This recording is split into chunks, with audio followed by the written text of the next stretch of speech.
Hari ini hari Jumat, 71 tahun yang lalu, di hari yang sama dalam tanggal yang berbeda, bangsa ini memproklamirkan kepada seluruh penduduk dunia bahwa dia bebas dari penjajahan.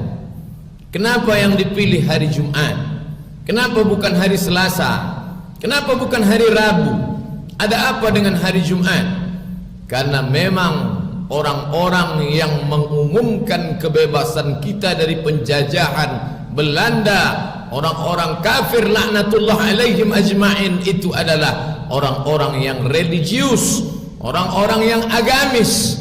Mereka bukan hanya sekedar para pejuang rasionalis, tapi mereka orang-orang yang beragama. Mereka tahu bahwa induk dari segala hari adalah hari Jumat, karena mereka percaya siang malam mereka bersaksi asyhadu an la ilaha illallah wa asyhadu anna Muhammadan Rasulullah. Muhammad sallallahu alaihi wasallam sudah mensabdakan bahwa hari itu ada satu hari dipilih oleh Allah, Sayyidul Ayyam, itulah dia hari Jumat. Mereka ingin bahwa kemerdekaan itu ditolong oleh para malaikat yang mengaminkan doa satu titik di hari Jumat. Hari Jumat diumpamakan seperti cermin, lalu di tengah cermin itu ada satu titik, ada satu doa yang mustajab. Maka selesai bendera itu dikibarkan, proklamasi dibacakan, Presiden Insinyur Soekarno mengangkat kedua tangannya, berdoa kepada Allah Subhanahu wa taala, diaminkan oleh mereka yang hadir saat itu. Foto gambar menjadi bukti sejarah, menjadi saksi bisu sampai hari ini bahwa mereka memang berdoa kepada Allah Subhanahu wa taala. Lidah mereka yang berdoa hari itu lidah-lidah yang dikabulkan oleh Allah Subhanahu wa taala. Karena Nabi SAW bersabda, di antara doa yang dikabulkan Allah adalah as-saim hatta yuftir, orang yang berpuasa sebelum ia berbuka. Presiden Soekarno, Wakil Presiden Muhammad Hatta, mereka yang hadir pada pagi Jumat itu semuanya dalam keadaan berpuasa, karena kita memproklamirkan kemerdekaan kita tepat pada tanggal 9 Ramadan 1364 Hijriah. Lalu hari ini orang berkata, apa bedanya 17 Agustus dengan 9 Ramadan? Bagi orang yang tidak mengerti agama, itu kan hanya penanggalan biasa. Tapi orang yang beriman kepada Allah, bertemu dua kemuliaan. Hari Jumat adalah Sayyidul Ayyam, induk dari penghulu pemimpin hari Jumat. Dan bulan Ramadan adalah Sayyidus Syuhur, induk dari segala bulan kemuliaan. Satu-satunya nama bulan yang disebutkan dalam Al-Quran, Syahrul Ramadan allazi unzila fihi Al-Quran. Maka hari kemerdekaan kita bertemu dua Sayyidul Ayyam dengan Sayyidus Syuhur. Hari Jumat jatuh tepat pada bulan suci Ramadan.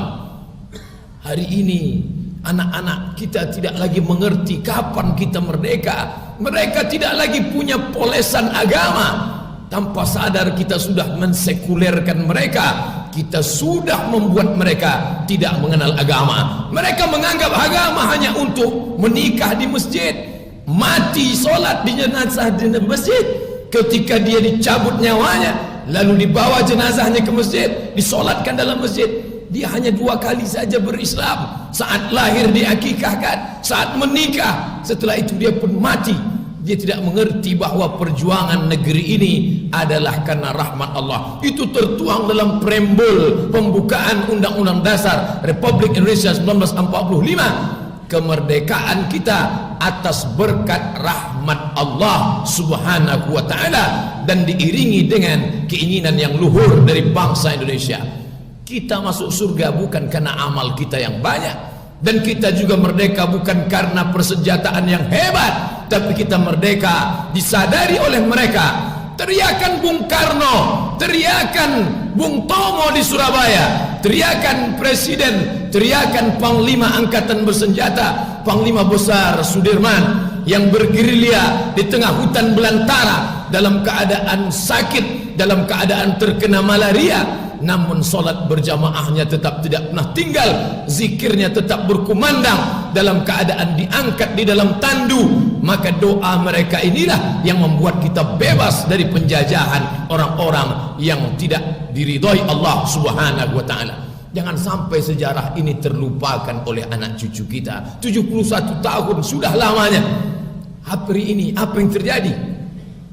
31 tahun silam ketika kita merdeka, di tengah-tengah malam Ramadan itu para ulama, para kiai, mereka bermunajat kepada Allah tanggal 9 Ramadan, artinya 9 malam sudah mereka berdoa dalam tarawih, dalam tahajud, dalam doa, dalam munajat mereka memohon kekuatan dari Allah. Tapi begitu 71 tahun berlalu, apa yang terjadi hari ini? Malam-malam kemerdekaan diisi dengan keyboard tunggal, penyanyi dangdut membuka aurat. Tengah malam kita dengarkan suara hiruk pikuk dengan berbagai macam perayaan yang katanya syukuran, tapi sebenarnya syukuran, berbaju syukuran tapi berisi kekufuran. Jangan heran, musibah datang silih berganti, umat ini tidak akan pernah bangkit. Kenapa? Karena sudah mengkhianati apa yang dilakukan orang di masa yang lalu. Muslim yang ada di Uni Soviet merasa bangga Masjid Kubah Biru yang hari ini tetap tegak berdiri di negeri sekuler, di negeri kaum komunis. Besar jasa Presiden Soekarno, salah satu yang menyebabkan penguasa komunis tidak menumbangkan Masjid Kubah Biru itu dan tidak menghancurkan makam Imam Al-Bukhari. Salah satu adalah karena jasa presiden kita. Tapi setelah kita lama merdeka, apa yang terjadi dengan masjid-masjid kita? Apa yang terjadi dengan rumah yang kita katakan suci? Rumah Allah di negeri komunis hampir hancur binasa, diselamatkan oleh presiden kita. Tapi rumah Allah yang ada di negeri kita hari ini diinjak oleh orang kafir, orang yang tidak bersunat, tidak berkhitan, tidak mandi wajib. Enak saja melangkahkan kakinya di dalam rumah Allah. Orang menyalaminya, mengucapkan selamat datang, berani menyampaikan kata sambutan di rumah Allah. Inikah buah dari 71 tahun kemerdekaan? Inikah makna kemerdekaan? Merdeka berarti kita bebas menjalankan syariat Islam. Itu tertulis dalam konstitusi negara kita, Pancasila, ketuhanan yang Maha Esa, dengan kewajiban menjalankan syariat Islam bagi pemeluknya. Itu dirumuskan oleh orang-orang yang bertuhan, dirumuskan oleh orang-orang yang agamis dan religius. Maka ketika hari ini kita membaca di harian, kita mendengar di berita bahwa peraturan daerah, perda yang berbau syariah akan dihapuskan. Bagi orang-orang yang mengerti sejarah masa lalu, ini adalah pengkhianatan yang luar biasa. Jemaah Jumat yang dimuliakan Allah, hari boleh berlalu, musim boleh berganti, tapi keimanan bangsa ini tetap tidak boleh berganti. Kenapa? Karena kita merdeka atas rahmat dan kuasa Allah Subhanahu wa taala. Walau anna ahlal qura amanu, seandainya penduduk negeri itu beriman, wattaqau, bertakwa. Allah berjanji, dan Allah kalau sudah berjanji 5 kali kita katakan innaka la tukhliful mi'ad, engkau tidak pernah ingkar janji. Apa kita Allah Subhanahu wa taala? Walau anna ahlal qura amanu wattaqau, kalau penduduk negeri itu beriman, bertakwa, la fatahna alaihim, akan kami bukakan untuk mereka barakatin, barakah, barakah, barakah kemenangan, barakah mengusir penjajahan, barakah kehebatan, barakah tanam-tanaman. Dari langit turun hujan, hujan menumbuhkan tanaman. Berapa lama kita menjadi swasembada beras internasional, sanggup memenuhi kebutuhan diri dan orang lain. Tapi begitu laknat itu turun, walakin kazzabu, kalau mereka mendustakan ayat-ayat kami, mereka tidak bersyukur kepada kami, maka akhadnahum, kami cabut nikmat itu. Air tidak lagi mendatangkan tanaman yang hijau, air mematikan padi. Air tidak lagi mendatangkan ikan, justru ikan yang ada di dalam karamba hanyut berserakan di tengah kolam laut dan sungai. Air tidak lagi mendatangkan rahmat, tapi berubah menjadi laknat. Bentuknya sama, tapi efeknya berbeda. Di Arab Saudi, di tanah suci Makkah Al-Mukarramah dan sekitarnya, mereka gali tanah, yang keluar adalah minyak. Mereka ingin mencari air, yang keluar adalah gas. Mereka ingin mencari air, yang mereka dapat adalah minyak kualitas nomor 1 dunia. Rahmat diturunkan Allah. Tapi kita apa yang terjadi? Minyak yang dicari, lumpur keluar tidak kering, menenggelamkan kecamatan, bahkan kabupaten. Berapa jalan yang putus. Allah berjanji, kalau kalian beriman akan kutambah nikmatku. Tapi kalau kalian kufur, tidak kalian syukuri, inna azabi lasyadid. Ingat, azabku amat sangat menyakitkan. 71 tahun kemerdekaan. Bagaimana dengan masjid kita? Bagaimana dengan kontribusi pemerintah ke dalam pendidikan agama? Bagaimana perhatian terhadap para ulama? Bagaimana dengan anak-anak didik kita? Bagaimana kontrol terhadap acara televisi yang merusak anak-anak bangsa? Maka segala sesuatu ini akan ada harga yang kita terima kalau tidak kita perjuangkan. Kita tidak punya kuasa untuk merubah negeri ini karena memang kita tidak ada kuasa. Tapi paling tidak di dalam rumah tangga, kepala rumah tangga, dalam tingkat RT RW, dalam tingkat kepala rumah tangga, seorang ayah tetap punya kuasa terhadap anaknya, seorang ibu tetap punya kuasa terhadap pembantu anaknya. Maka ini semua akan diminta tanggung jawab di hadapan Allah Subhanahu wa ta'ala.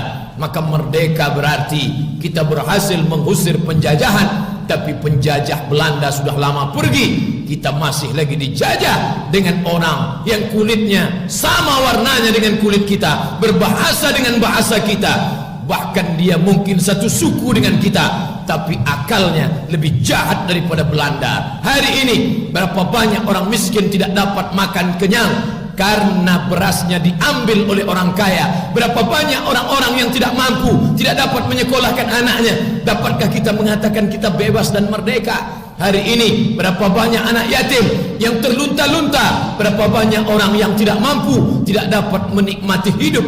Padahal kehidupan sama seperti air, rumput dan udara, milik kita bersama. Maka makna negara adalah sekelompok orang yang bersepakat, bermufakat, ingin mensejahterakan untuk hidup bersama di bawah naungan langit Allah, di atas muka bumi Allah, hidup bersama. Islam bukan agama teroris, Islam bukan agama ekstremis. Secara resmi Presiden Soekarno mengutus Sultan Syahrir ke negeri Seribu Menara, Mesir, didampingi oleh Mr. Nasir Pamuncak, menjumpai seorang ulama yang berakhir dengan mati syahid bernama Imam Syahid Hasan Al-Banna. Dalam rangka apa? Mengucapkan terima kasih kepada Hasan Al-Banna atas motivasi, kontribusi, dorongan, karena mereka lah yang mendorong kita untuk mengatakan kami merdeka atas penjajahan Belanda. Hari ini apa yang terjadi? Hasan Al-Banna dicap sebagai teroris. Hasan Al-Banna, pendiri Ikhwanul Muslimin, dikatakan sebagai ekstremis.